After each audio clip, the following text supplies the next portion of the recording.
Hi guys, and welcome to my channel. My name is Veronica, aka Little Miss Skin Expert. In today's video, I'm going to show you guys how I created this gold turquoisey beautiful look. So without further ado, let's get started.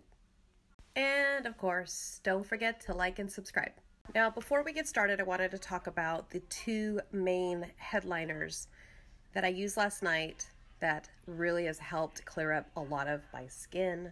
I don't know if you guys saw last night's video where it was not a get ready with me, but it was a good night get ready with me. And I used a leave-on exfoliant, which was the AHA gel. But prior to the leave-on exfoliant, I used the antioxidant pore purifier. So this guy has some really good antioxidants and a little bit of soothing ingredients as well. But the one ingredient that I really like is that it had salicylic acid. So salicylic acid is an anti-inflammatory. It does help breakouts. It does help blackheads. And it was shockingly like, it didn't feel like I had anything on. This is a new product for me, so that's why I'm kind of rambling on about it. And I put it on before I put on the exfoliator because this was so lightweight in texture that I just felt like that was the step that needed to happen. And so I did that first before the leave-on exfoliant, and I'm really happy and pleased with the way the results went. I had actually some inflammation and breakouts happening, and I think we're looking okay. Yay! Now, my philosophy is, and always will be, treat the skin you have today versus yesterday. So yes, my skin actually looked pretty great yet last week, and I was really pleased with how I wasn't breaking out. I didn't have any weird spots or any blotchiness going on. And all of a sudden this week, because it's been a hectic week, I started to break out more than normal. So that's why I kind of was like, I was proactive about just getting on a different regimen and addressing the issues. And that's what you have to do whenever there's an issue with your skin. Okay, so today's tutorial is going to be on this palette right here, the Natasha Denona Gold Palette. This is supposed to be a limited edition palette. However, I've actually still seen it online and available on her website as well as Sephora, and I think it's on Beautylish as well.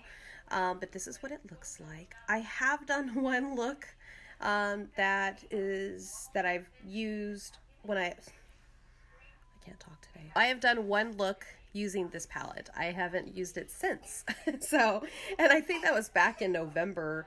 And anyhow, I was very pleased with the results and how well these eyeshadows blended out. And yeah, when you look at this side right here, everything looks pretty neutral, but then you have a pop of color, which are those teal shades that really give it a really nice, you know, pop of color.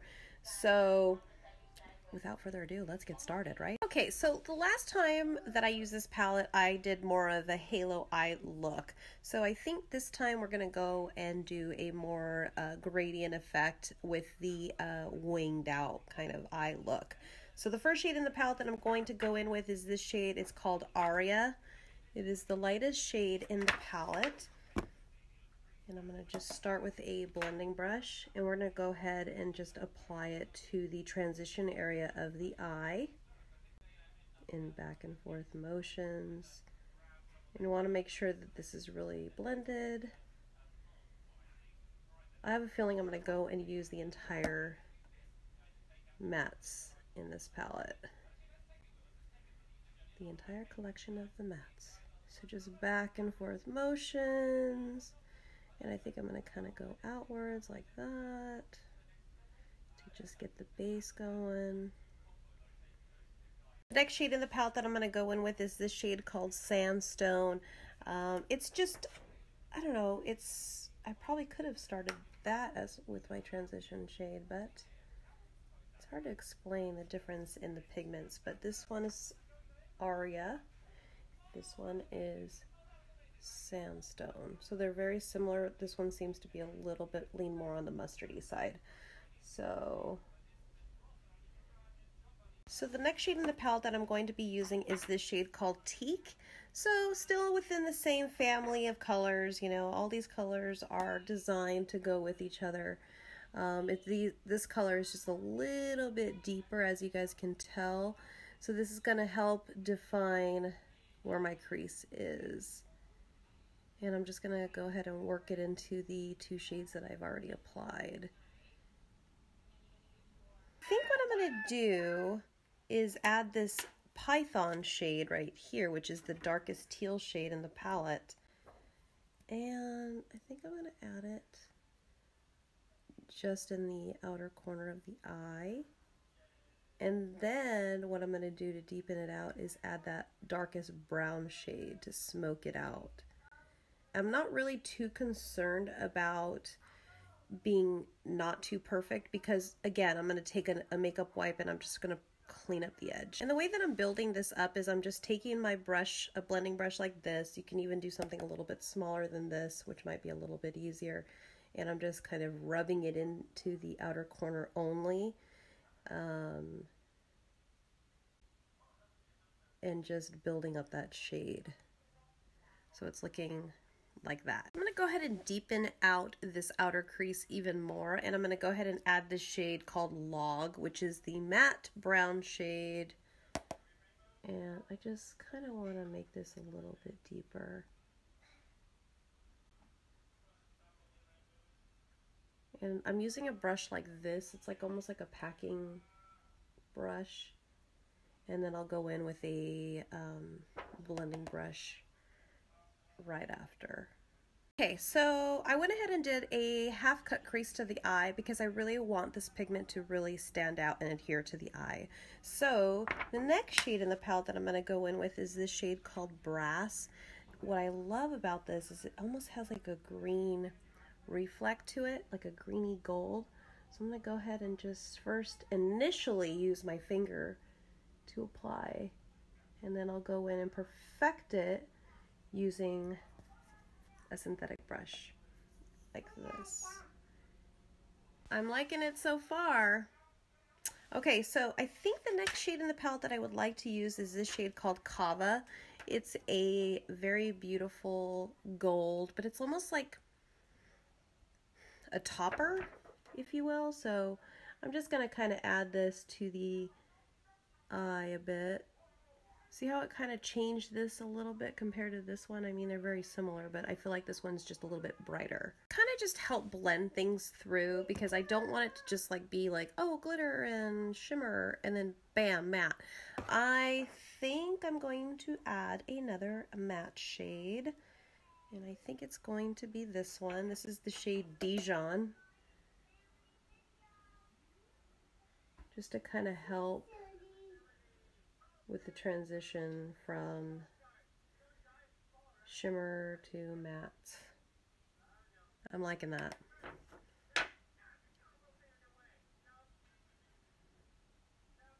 Okay, let's go ahead and start fixing the angle of the eyeshadow. So I'm going to go ahead and take a makeup wipe.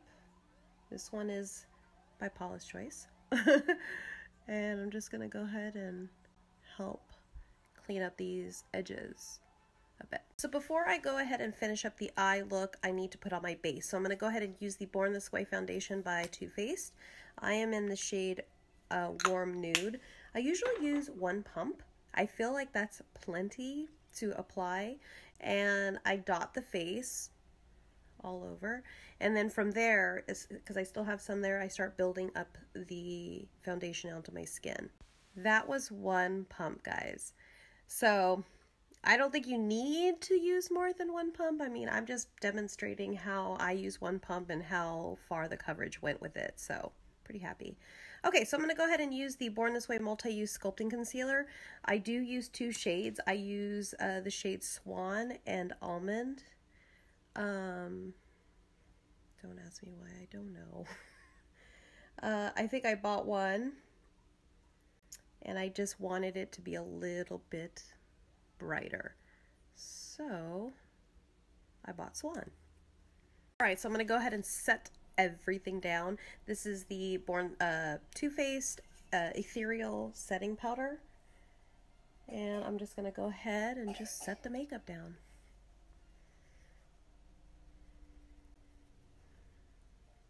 And I'm using a very stippling motion to do this. But do you see how like the concealer really does brighten the under eye area? I really like that. And it doesn't set up so fast. It doesn't crease down on me. I really like that. This is definitely top 3 concealer. I'm going to go ahead and just contour now before we finish up the eye look. I am going to use the Too Faced Chocolate Soleil Matte Bronzer. And this is in the shade Medium Brown. Medium to dark brown? The packaging has changed with their products, so I got to get through this one. I don't have a lot of bronzers.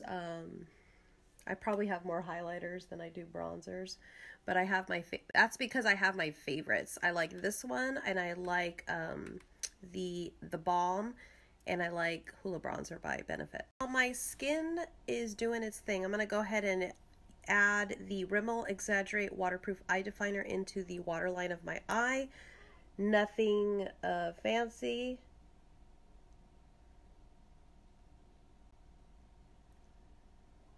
I'm going to do this first because I like the way the black bleeds into the lower lash line.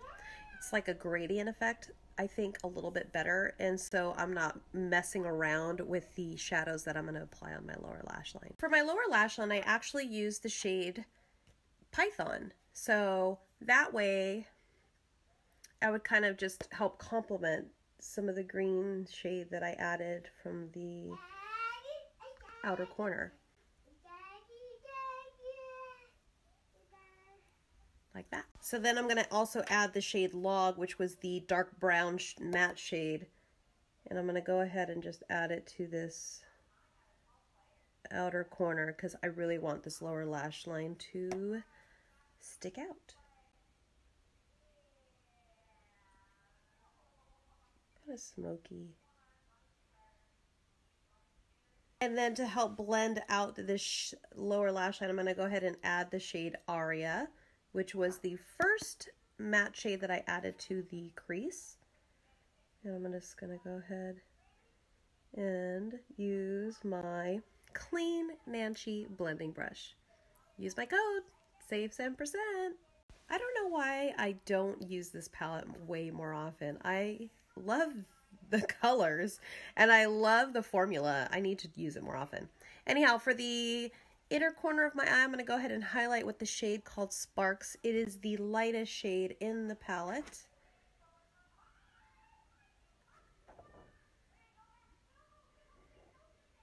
You know, when you don't use a palette for a while, you forget like how well the formula is. At least I do. And I really need to just pick up the palettes again and then just kind of play with them. Like that. I decided today I'm not going to go in with my false lashes. My eyes are a little sensitive, just like my skin. I have just had sensitivities. So we're going to go in and use the Kush mascara by Milk Makeup. I love, love, love this mascara. I didn't at first, but I think I just didn't give it a fair chance. So, I mean, a few strokes, bam. It works really well for my eyes. And I don't have any irritation from the product, which I really like because I have really sensitive eyes, as you guys have noticed. So I'm always like on steroids and putting lubricant eye drops in because my eyes also suffer from dryness. So it's just the never-ending problem, I guess. So for highlighter today, I'm going to be using the Anastasia Beverly Hills Amrezy highlighter. It is gold, and I have noticed that with this one, and I think you guys have heard me say this a million times, is it doesn't adhere to my skin as well in comparison to when my skin is a little damp, but it does give like a nice glow. Another thing that you can do is just taking like a damp beauty sponge is smush it into the skin, and that'll also help with the highlighter to look a little bit glowier. So for blush today, like I've been using the MAC blush in the shade LoveCloud, and I like it because it just gives me a nice flush of color. And I like wearing blush because I feel like it makes you look brighter and happier. So I know some people, for their skin tone, maybe they don't like blush, or they just prefer just using a bronzer as their blush for the day. That's fine, but this is my deal. I like to use blush. Okay, for lipstick today, I'm going to do two products. I'm going to use the Pérsona Cosmetics Liquid Matte Lipstick in the shade OG, and then I'm going to top it off with the MAC Cremesheen Glass in the shade Boy Bait. I love both of these products. I haven't used them together, so cross our fingers, they look good. So this is one layer of the Pérsona Cosmetics liquid lipstick. If I wanted to deepen this out a little bit more, which sometimes I do, then you would want to add another layer of the product onto the lips, but we're going to keep it as is. I'm just letting it kind of set, and then we're going to add the Cremesheen glass. Now, I know some of you guys may not be a gloss girl, and like sometimes I don't like to wear gloss on my lips because my hair gets all in it. When it's windy, it's just like really annoying. But you know, sometimes I like a good gloss over a lipstick because it just elevates that area in some capacity, especially when you're wearing a nude. Well guys, here's the final look. I hope you guys enjoyed today's tutorial, and I'll see you in the next video. See ya.